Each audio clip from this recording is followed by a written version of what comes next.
cerita ya supaya sampean bisa menghadapi dunia global ini. Tak bawa tafsir Munir termasuk tadi.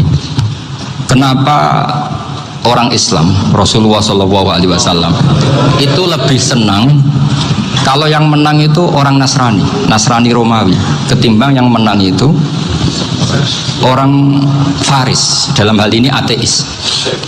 Karena orang ateis itu lebih ngeri. Sebetulnya beberapa penemuan sains terutama di ilmu medis itu orang Amerika, kayak cloning. Tapi orang Amerika itu masih dilarang oleh gereja untuk mengaplikasi. Karena nanti bayi cloning itu dipakai suku cadang. Di Amerika masih ditentang oleh fatwa-fatwa agama baik Islam maupun Kristen. Tapi di Cina itu dipraktekkan karena nggak ada halangan agama. Di Cina itu biasa ada kondom diolah lagi jadi alat-alat aksesoris. Di Amerika tidak ada karena masih ada agama, masih ada larangan.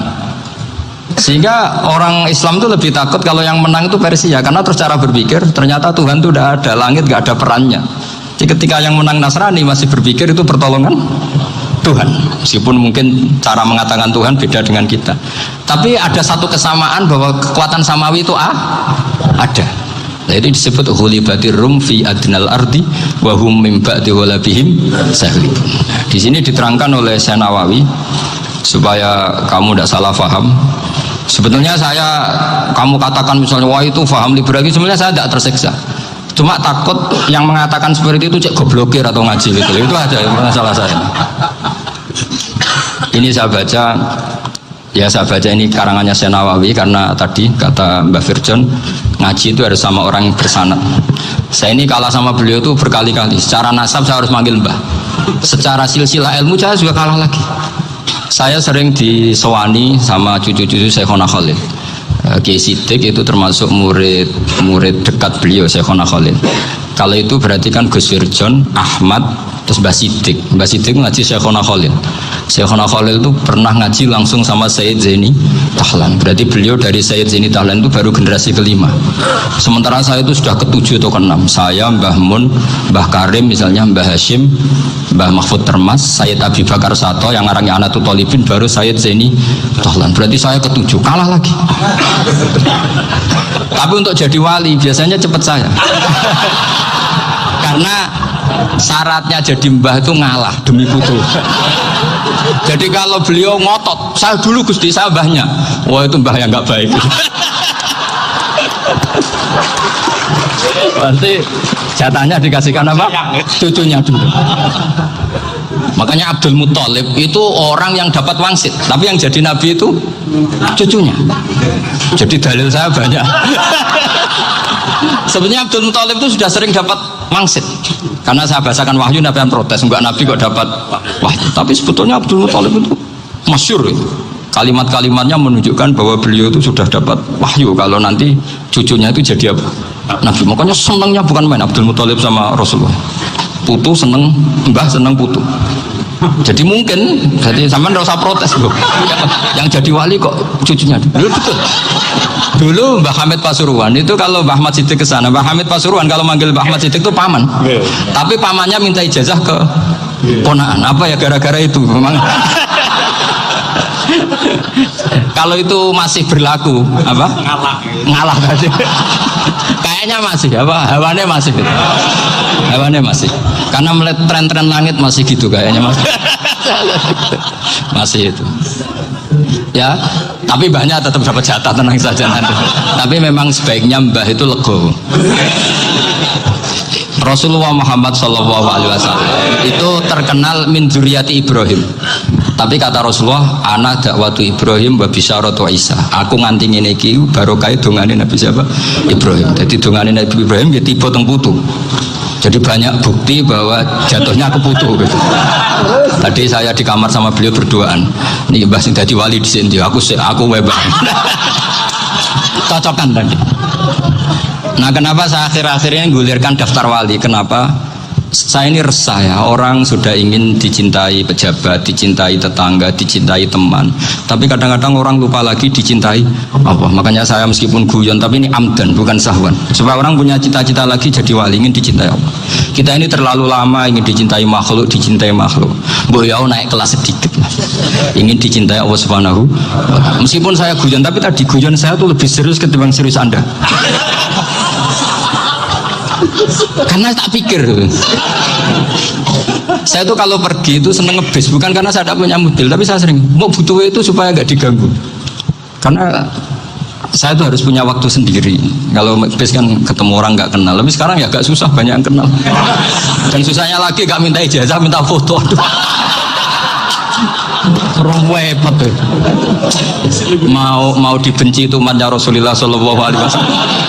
Mau disetujui itu sanatnya mana? Kalau ketemu orang alim minta apa? Foto. Itu nggak ada sanatnya. Nggak tahu saya itu mazhab dari mana itu.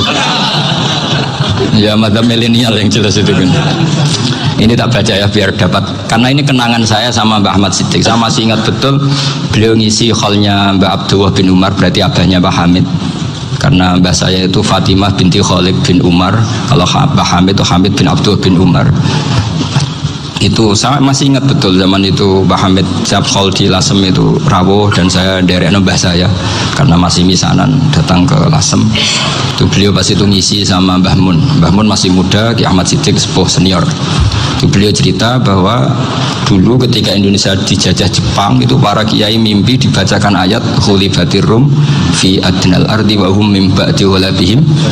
Terus ada kiai yang tanya, takwilannya gimana? Ya nanti Jepang pulang bukan karena kita yang mengalahkan, tapi Jepang ada yang mengalahkan sendiri meskipun tidak kita.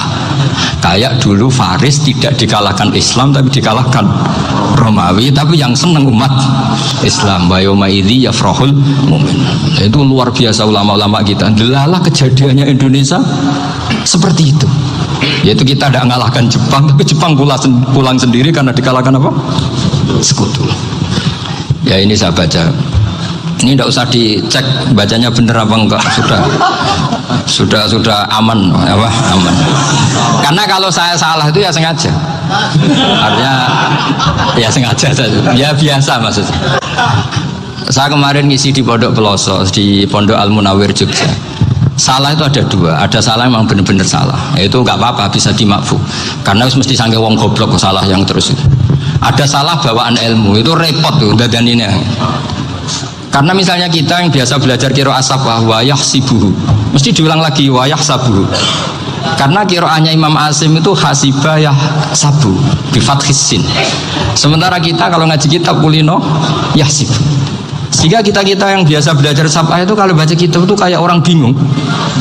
Kadang-kadang yang ngaji juga bingung. Gus Pak mau cok bulan pilih. Ya tepat-tepatan. Ada yang mengatakan Gus Pak bingung, ada yang mengatakan Gus Pak alim alama. Ya tepat-tepatan nasib tadi. Karena memang ya safah memang seperti itu. Misalnya kufuan itu Imam Asim baca kufuan. Tapi beliau punya murid namanya Syu'bah. Itu kalau baca kuf'an.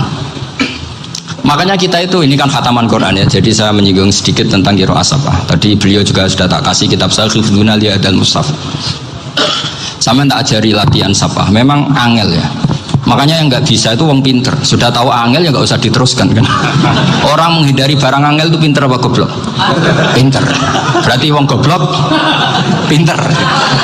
Saya tuh makanya sama orang goblok tuh respect. Jadi orang alim tuh angel apa gampang? Angel. Menghindari barang angel pinter apa goblok? Loh, orang menghindari barang angel pinter apa goblok? Pinter. Berarti wong goblok pinter. Jadi saya sama orang-orang goblok itu respect. Sudah tahu jadi orang alim angel, ya barang angel ya harus dihindari. Makanya saya ini insya Allah umatnya Nabi yang termasuk yang terbaik. Amin. Karena mencintai umatnya Nabi termasuk yang goblok. Itu tidak gampang itu. Karena tadi sudah tahu ya. Seperti itu loh orang naik Panjat Pinang. Itu yang naik karena ingin hadiah. Yang nonton sudah tahu, wah licin kok dinaikin mau keplodok ya. Tapi orang sepakat yang nonton juga pinter karena sudah tahu ribet kok. Tukun yang pasar kena lah apa mainnya. Sama juga gitu. ngalim tafsir angel, ngalim fikih angel. Tapi akarek ngaji ngerekam kan gampang. Itu pintar apa goblok? Pintar. Ya. Makanya kula niku mbok burohno ngono tok. Saya tadi dinasihati Mbak Virjon, moga-moga hati saya selamat. Saya itu meskipun kata orang banyak, muhibin saya banyak, tapi saya insya Allah tidak riya. Saya itu pakai kitab namanya Tasbidul Fuad, itu karangannya Said Abdul Al-Haddad. Ketika beliau punya muhibin banyak ditanya, bagaimana ya Habib Anda menjaga hati Anda? Jamnya Said Abdul Al-Haddad itu nih, innama azzamu Allah. Mereka itu sebenarnya menghormati Allah, cuma butuh sarana, dan itu saya. Jadi saya tahu sampean semua itu mencintai Quran, mencintai sunnah Rasul, mencintai hadis-hadis Rasul. Cuma sampean kan karena nggak paham, terus manfaatkan saya. Jadi sebenarnya saya ini korban. Korban. Jadi saya mau riak gimana? Korban kok mau. Bangganya di mana tuh? Coba sampean misalnya ngaji tafsir, belajar sendiri kan susah. Terkibnya susah, maknanya susah, bahkan beli kitabnya kadang nggak kuat. Untuk jadi alim tafsir itu kan harus beli kitab. Saya sering belajar kitab itu jutaan. Tafsir Tobari, saya pernah beli kitab Fakhrur Razi itu berapa coba? 27 jilid. Karangannya Fakhrur, belum karangannya ulama modern Imam Sa'rawi. Itu berapa jilid? Itu jutaan. Saya kemarin juga dihadiahi kitab Pak Quraish Shihab namanya Faidul Bari fi Syarhil Bukhari. Pak Quraish Shihab yang terkenal. Dia sering diskusi sama saya ngasih hadiah beliau ngasih hadiah saya. Wah itu harganya nggak kuat. Tidak kuat kadang di Indonesia nggak ada coba. Dan sama orang hebat menghindari kesulitan itu. Nah, kesulitan itu sebab ngaji ikut, kalau nggak paham dirukon rekamannya sudah gitu. Pinter mana sampean nambah saya? Pinter sampean kan? Bikin sosis susah beli aja kok repot kan. Makanya nggak boleh orang bilang, wah aku goblok reso tafsir aku wong pinter. Makanya nanti kalau saya ketemu Nabi tidak termasuk orang yang mentahkir orang Islam. Kafabil mari isman ayah kira akhahul muslim. Jadi cukup orang itu dosa kalau menyepelekan orang Islam, termasuk darani sampean goblok itu dosa. Caranya enggak darani goblok ya tadi di logika tadi. Alim itu angel, dari angel itu pintar, berarti wong bodoh pintar ya sudah gitu. Tapi tetap bodoh. Tapi ini satu cara untuk saya respect gitu. Coba orang yang ngaji tafsir saya banyak, mungkin ribuan. Itu sebetulnya mencintai Quran. Karena Quran adalah kitab suci yang panduannya umat Islam. Sangat mencintai Quran. Terus kemudian mereka nggak paham. Terus mencari orang yang memahamkan. Burohno lah cara Jawa ini. Terus keren saya itu di mana coba? Lah terus mereka kurang ajarnya gini, kalau paham itu ya alhamdulillah paham. Kowe nak ngaji Gus wae ngono tok. Tapi nek ora paham, ora jalan akal ya. Mari Gus Fan nerangno cepet mulane gak paham. Ora kok nyalano teke sing lelet. Itu kan Masya Allah, naudzubillah. Sebetulnya tingkat kurang ajarnya tinggi tuh sebenarnya. Jadi kalau nggak paham itu kadang nggak nyalahno uteke. Kayak mau misalnya, mau mari mikir aja jelas. Padahal misalnya jelas orang mesti paham, bodoh. Paham ya? Jadi kata Said Abdul Al-Haddad, innama azzamu Allah. Sebenarnya mereka itu sangat menghormati Allah. Makanya kita nggak perlu mengatakan wasilah itu kafir, nggak akan. Karena orang tawasul sama Rasulullah itu ingin dapat ridhonya Allah lewat orang yang dicintai Allah. Kita mencintai wali sebenarnya, wah itu kekasih Allah. Kita